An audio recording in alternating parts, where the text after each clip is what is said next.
Mesdames et messieurs, bonjour, bienvenue dans cette émission. La trottinette, c'est tout de suite et maintenant sur Guérit TV Monde. Avant de vous servir le bulletin d'information, nous allons faire tout de suite un tour au service commercial.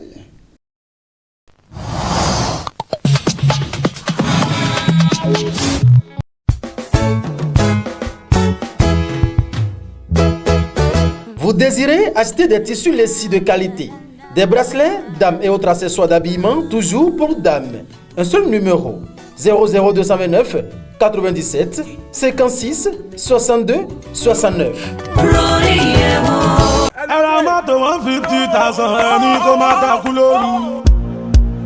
Vous désirez intervenir dans l'émission La Trottinette de Guérit TV Monde en tant qu'invité? Un seul numéro. Appel direct ou WhatsApp. Le 00229 97 26 26 111. Guérit TV Monde, le leader des web TV.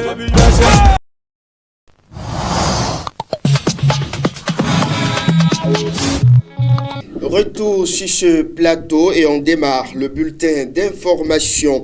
Les travaux de réhabilitation de la route d'Assa-Bassila passant par Savalou jusqu'à la hauteur de Djougou, longue de 255,732 km et de ces bretelles dont l'entreprise Ebomaf à la charge serait abandonnée selon les rumeurs, j'allais dire, afin de s'imprégner des réalités auxquelles sont confrontés les ouvriers commis à la charge. Une équipe de la rédaction de Guérit TV Monde est allée faire le constat que voici. Vous avez visité les bases. En regardant les engins qui s'y trouvent, ça montre réellement qu'une entreprise sérieuse ne peut pas abandonner le travail et immobiliser autant de matériel. Et une descente sur les différents sites le prouve véritablement. Le tronçon d'Assa-Savalo jusqu'à Djougou, en passant par Bassila, et toutes ces bretelles sont bel et bien en chantier. Vous avez vu que depuis le PK0, nous avons vu la protection des talus matérialisée par la pose des bordures. Au niveau du PK28, vous avez vu le rond-point où il y a des travaux qui sont en cours. Vous avez vu qu'au PK33, il y avait des fouilles pour les caniveaux et au PK35 jusqu'au PK37, il y a effectivement les caniveaux qui sont en cours d'exécution. Au niveau de chacune des bases Ebomaf implantées dans les différentes régions, comme sur tout le long du tronçon, Ebomaf évolue sans coup ferré. À la base de Savalou, il y a la GB qui se produisait, donc on était en préparation pour que effectivement la GB puisse sortir pour aller faire l'application. La bretelle Bassila Manigri, il y a des travaux de sol-ciment sur la couche de base. C'est des travaux qui avaient effectivement, une section avait été abandonnée, tout simplement parce qu'il y avait un problème de déplacement de réseau. Comme ce problème a été résolu, aujourd'hui, nous sommes en train de faire le sol-ciment là-bas. Au-delà de ce sol-ciment, aux environs du PK 7 800, vous avez vu que nous sommes en train de faire des caniveaux avec des pérés et maçonnés sur tout ce long-là. Sur la route nationale numéro 3 entre Dassa et Prekete, Ebomaf renforce l'équipe pour la finesse des travaux au grand bonheur des usagers de cette route. Nous sommes précisément au PK 96, c'est-à-dire à 96 km de Dassa. Nous sommes en train de réaliser la GB. Nous avons remonté les équipes et que tout le monde est en train de travailler de manière à ce qu'on puisse livrer le chantier à bonne date. À Maningri, comme à la deuxième carrière de Ebomaf implantée à Séméré, tout évolue comme sur les roulettes. La carrière de Séméré, c'est pour renforcer Bassila et Djougou. C'est pour accélérer les travaux entre Djougou et Bassila. Le travail là fonctionne correctement comme il faut. Vous-même, vous avez vu, aucun problème. Nous sommes actuellement à Manigri, sur le PK 7 plus 300. Donc nous avions fait un saut par rapport au déplacement des réseaux. Un saut de 1 km au niveau de la ville. Quelques usagers de la route rencontrés ne cachent non plus leurs impressions. On remercie Ebomaf, on remercie encore Monsieur le chef de l'État. On a suivi le travail de Kanazuré, entre-temps à Djougou. On a suivi le travail de Colas aussi à Djougou. Mais pour Ibomaf, là, voilà, c'est très bon. On remercie également Ibomaf. Bon, ils sont en train. Le retard avait pris quelques mois là, mais comme ils ont commencé, on a vu l'évolution. Ça fait aujourd'hui quelques mois que j'avais emprunté la voie vers Cotonou, mais je vois que la voie était un peu désagréable. Mais cette fois-ci, à vrai dire, c'est comme si je suis au paradis. Le temps, le second nom de Dieu, est sacré et Ebomaf tient un respect strict du délai imparti pour la réalisation des œuvres. Le groupe Ebomaf tient toujours à respecter ses engagements. C'est vrai, nous avons quelques difficultés à certains endroits, mais ce sont des difficultés qui sont inhérentes à toute entreprise de BTP. À Bassila-Djougou, comme sur tout le long du chantier, nous avions ouvert plusieurs fronts, plusieurs ateliers. Vous avez entendu le directeur technique tout à l'heure qui disait qu'il y aura un renfort de matériel. Sur Bassila-Djougou, les populations vont constater ce renfort de matériel et donc les prochains ateliers qui pourront se dérouler sur cette session-là seront donc déployés d'ici là. Il faut retenir de tout ce qui précède que le groupe Ebomaf s'est engagé, s'emploie et promet rester dans le temps pour l'achèvement à bonne date des travaux sur ce chantier de route d'Assa-Djougou, vu les moyens et les capacités dont il dispose. Le deuxième élément du bulletin d'information va s'intéresser à la politique, cette fois-ci communale et municipale du 17 mai prochain, vers le rejet de plusieurs listes. Titre le quotidien Un matin libre. Je vous invite à suivre le contenu de l'article avec Mathieu Midengoui. Communale et municipale du 17 mai, vers le rejet de plusieurs listes. Pour les prochaines élections communales, plusieurs partis politiques ont déjà annoncé leur participation après avoir obtenu toutes les pièces nécessaires et surtout le certificat de conformité qui avait amené uniquement 2 formations politiques à prendre part aux élections législatives du 28 avril 2019.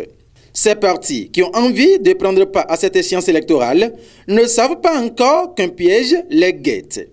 Il s'agit du certificat de résidence. Si dans les pièces à fournir pour la constitution des dossiers, la Commission électorale nationale autonome Sénat a insisté sur le certificat de résidence signé du maire de la commune. C'est en conséquence de cause. Tous ceux qui résident dans nos villes et pensent se positionner dans leur village pour se faire élire membre des conseils communaux n'auront que leurs yeux pour pleurer. La Sénat Tiendo leur fera certainement la fête dans la douceur. Si pour les élections législatives du 28 avril 2019, il était question de foot mineur plusieurs fois critiqué, Emmanuel Tiendo et ses hommes ne veulent faire de cadeaux à personne. Les listes qui ne vont pas respecter les règles du jeu seront purement et simplement rejetées. À bon entendeur.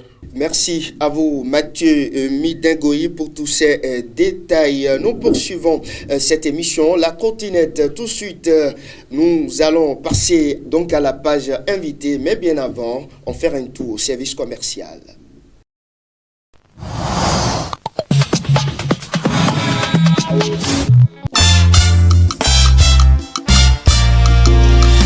Docteur Honoré Faton ouvre un showroom de l'organisation béninoise de la médecine intégrative.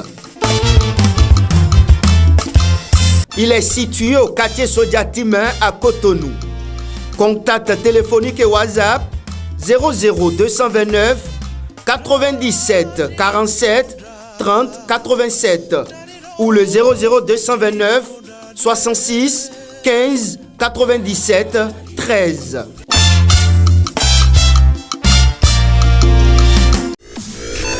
Pour ne rater aucune actualité relayée sur Guérit TV Monde, c'est simple et facile. Abonnez-vous à notre compte YouTube en tapant Guérit TV Monde. Guérit TV Monde, le leader des Web TV.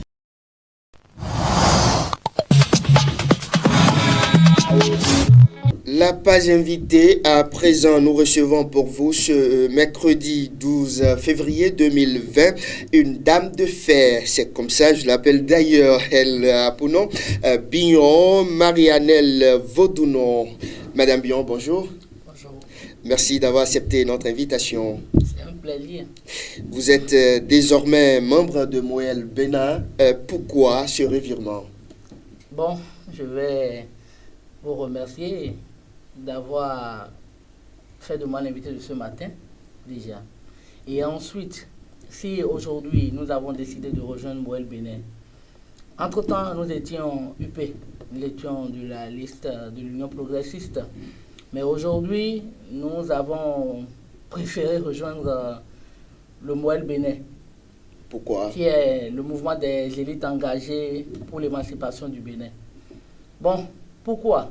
Pourquoi? Parce que la gérontocratie qui se constate au niveau de l'Union progressiste, je veux dire la présence des personnes du troisième âge qui ne permet pas l'éclosion des jeunes. Et Moël Bénin est un parti de jeunes. Donc c'est ce que vous reprochez à l'Union progressiste. Voilà, exactement. C'est ça qui a fait que nous avons décidé de rejoindre Moël Bénin pour permettre l'éclosion des jeunes et la montée des cadres du pays. Et avant de passer à l'acte, est-ce que vous avez eu le temps d'expliquer la situation à ces barons de l'Union progressiste? Bon, je me demande encore s'il y a une explication à donner parce que le constat est fait depuis des décennies que l'arène politique est gouvernée par des personnes plus âgées qui ne permettent toujours pas que les jeunes puissent apporter leur partition à la gestion du pays. Et au niveau de Moël Bénin, vous voyez que c'est une équipe jeune, c'est ça? Oui, je vois que c'est une équipe jeune et avec les tests fondateurs de ce parti, je crois que les jeunes pourront enfin se décider et porter leur voix très loin. Et vous êtes femme en politique, est-ce que vous êtes à l'aise? Bon, je dirais parce que plutôt... vous êtes souvent marginalisé ou piétiné par des hommes, vos époux, vos frères et autres.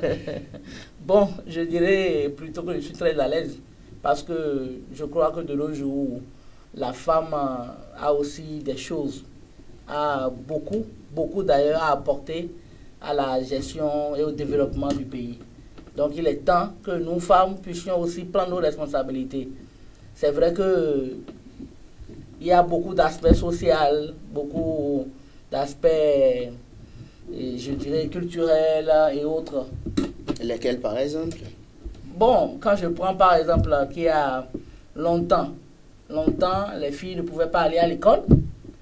Déjà, et la raison, et je dirais, lorsque on préfère mettre les hommes à l'école, on se dit les hommes sont capables de tout gérer. Ça déjà, c'est un gros problème qui a toujours freiné l'évolution des femmes. Ça change aujourd'hui? Aujourd'hui, ça change. Parce que d'ailleurs, l'État, il y a la gratuité de l'école pour les filles. Donc, je crois que ça change et il est temps aussi que nous puissions, nous femmes, participer quand même au développement du pays. Et vous, en tant que femme, Madame Bignon, qu'est-ce que vous pourriez donc apporter aujourd'hui de nouveau dans ce milieu politique en tant que femme? Bon, je dirais beaucoup. C'est à l'œuvre qu'on connaît l'artisan. Nous avons commencé, nous avons fait notre aliment le samedi 8 à Moël Bénin. Et nous avons commencé, nous savons que nous avons un travail à faire. Beaucoup de travail et beaucoup d'as. Je ne sais pas, dans le 5e arrondissement, il y a beaucoup à faire. Donc vous êtes du 5e arrondissement? Oui, tout à fait. Donc je crois que c'est à l'œuvre qu'on connaît l'artisan. On va s'y mettre et puis ce serait à eux-mêmes de voir de quoi nous sommes capables, ce que nous avons donné comme résultat et effet éco-favorable.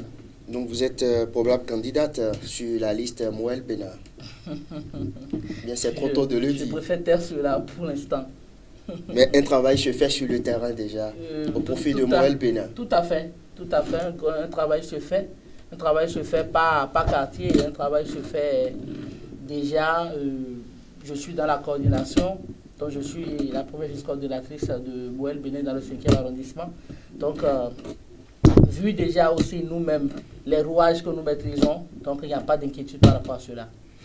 Nous allons évoluer dans cet entretien.